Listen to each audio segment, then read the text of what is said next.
we met up with husband and wife dressage stars Patrik Kittel and Lyndal Oatley. The couple hadn't long returned home from competing at the FEI World Cup Finals in Gothenburg, and they were keen to tell us about their trip. I had a great experience. I think the whole thing was fun. I think it was an amazing show. It's quite busy, I have to say. For me, it was quite busy because I had like students, I had a lot of meetings, I was an ambassador for the show, and then I was riding myself. But it's such an incredibly cool show, and for me, I'd say I'm more nervous when Lyndal ride or one of my student rides, and vice versa, you know. Always, and then when I sit myself, because when I ride myself, we are both, I think, more focused on what we're doing. But when the other one is riding, it's like a nightmare, and it's like. No, it's not my favourite part of the day.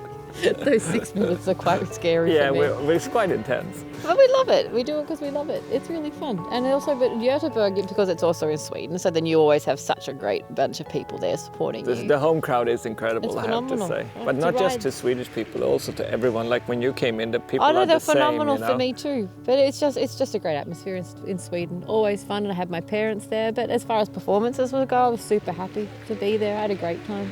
Yeah, me too. So happy memories from Gothenburg, which lead us to ask the question, how did they first meet? And was it love at first sight? You can start that one.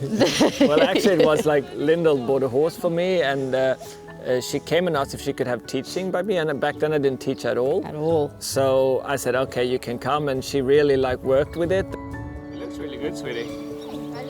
Eventually, she asked if we wanted to go out, have dinner, and I was like, no, I don't want to, no business with clients, with a personal relationship. So I was pretty hard on that. You were. He stood me up 3 times. 3 times? 3 times. Yep. I was persistent. I said 4th time is a no. And then the 3rd time we went out, and then I knew, immediately that this was the woman of my life. It was really then I think I really fell. I was like, boof. Yeah, then things changed quickly. We basically moved in straight away. Like a week later we moved in, and we've been together since. We're inseparable. Clearly a match made in heaven.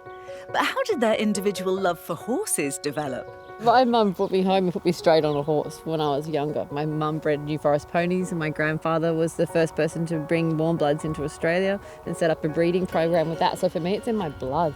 You had a different version. Yeah, I mean, I was because I come from no horse background at all, and we had nothing. So I actually had a girlfriend when I was my first girlfriend, and she had ponies, Shetlands ponies. So I went there and I rode with her, and I immediately knew that horses was the thing to do. It's always been horses since then, and I think that's, for me, it was very easy. I didn't know it would be dressage because I was back then also doing show jumping, and I jumped a bit, and I was actually in jumping stables, but the thing was that my first horse didn't jump so well, so I was always falling off on the first jump. So after a couple of times falling off, hitting myself in the bum, I was like, maybe do dressage instead. So that's how it started for me. But I was quite naive when I was younger. I always thought, as I come from a very normal background, I thought, I'll move to Germany, work really hard, and then you will be Olympic champion. That's how my, head was working. He still thinks like that. I do think like changed. that. No, that hasn't changed. But I moved to Germany, and I worked really hard, and then, you learn more and more, and you ride more and more, and you get more experience. So that's how my dream came true, so to say. And I think that was always my willing to be my career, to do horses. And for me, though, I think 2000 Olympics was definitely for me. Before that I was a show horse rider, and was 2 times Australian Championship winner, and I loved it, but I really looked for that next direction. Sat in the stadium at Sydney Olympics, and I just was like, this is what I want to do. I was so in awe. I remember I was just watching Isabel and Anki especially, and I was just like, that time I was just absolutely blown away and went, I want to compete in that arena against those ladies and really give it my all.